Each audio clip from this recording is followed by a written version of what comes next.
you're taking on your campaign, you'll have a choice of these levels. These are the proxy wars that are occurring in the year 2025. You and your Black Ops team, you'll have a choice of which one of these levels you want to go on. In this case, we've chosen Singapore. We're going into Singapore with this Black Ops level. Now, the thing about Strike Force levels is they are entirely new game design. Right now, what you've seen him just do, the player just do here, is he's gone into Overwatch mode. He's looking at it from a strategic vantage point. And he's setting up his markers here. He wants his squad to go here. He can see in red there, you can see the enemy, and you can see what's going on. He needs to secure these 3 positions. So he's getting the lay of the land. He's going to set it up.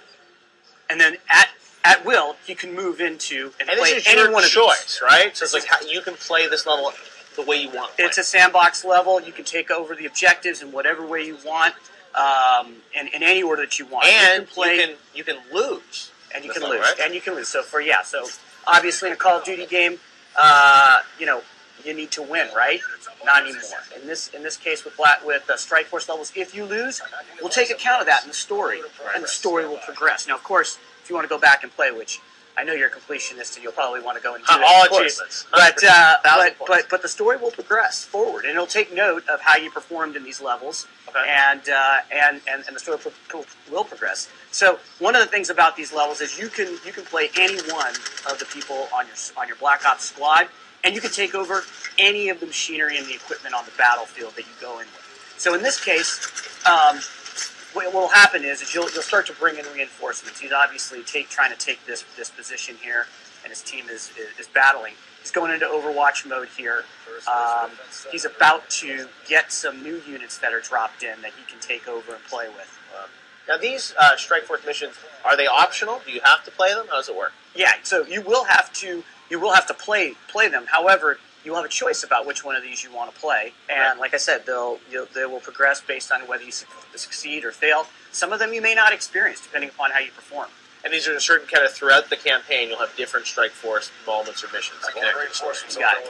That's exactly it. So it's unique in both structure, but also in gameplay. And right here, he's taken over one of the drones here, and he can either fire the rockets or he can fire his other heavy caliber weapons. He's rolling right now. This is a very powerful weapon. Clearly, he's driving, right?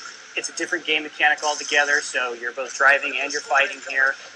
There's the other side has some of their own drones as well. That's cognitive land assault weapon. That's a very heavy piece of machinery. You have access to that on your side as well in this particular level. So it's amazing that you guys have all these levels that you've sort of inserted throughout the campaign. Now, this one is obviously set in Singapore, and you're going to have them kind of all around the world. They will be in so. Without giving up the entire fiction, but there's going to be various areas, geographic locations in the world where these hotspots are occurring in this, like I said, in this year 2025. Right. And the head of JSOC is going to come to you and he's going to lay it all out there and say, this is what's going on, this is what's going on, this is what's going on. Where do you want to go? Make a choice. Make a choice. You'll make a choice, and then fiction will progress and it'll take account of your choice. Interesting. All right, so we'll grant a couple times, and you'll get to see. You can really play through this game multiple times. There's a lot of replayability here because of the Strike Force missions. Yeah, no, absolutely. So replayability, not only with the levels, but inside the levels. So right now, the way he's playing this, he's now taken over a quad. He's choosing to play this level in a particular way. So he's flying through this level with the quad, which is just a lot of fun. You can see that he's... So this quad gameplay, is that gameplay that we'll see in the single-player campaign as well, or are you reserving that for the Strike Force? So there is quad gameplay in the campaign. What we've showed you is actually it being used as squad backup. Right, okay. So it's different mechanic altogether. There's a quad right there. Right now you're flying it and you're fighting it. In the campaign in Los Angeles that we showed you guys yesterday, that's squad backup for you. So it's a different gameplay mechanic. So we're able to use the new technology of warfare in the year 2025 in completely different ways depending upon the context here.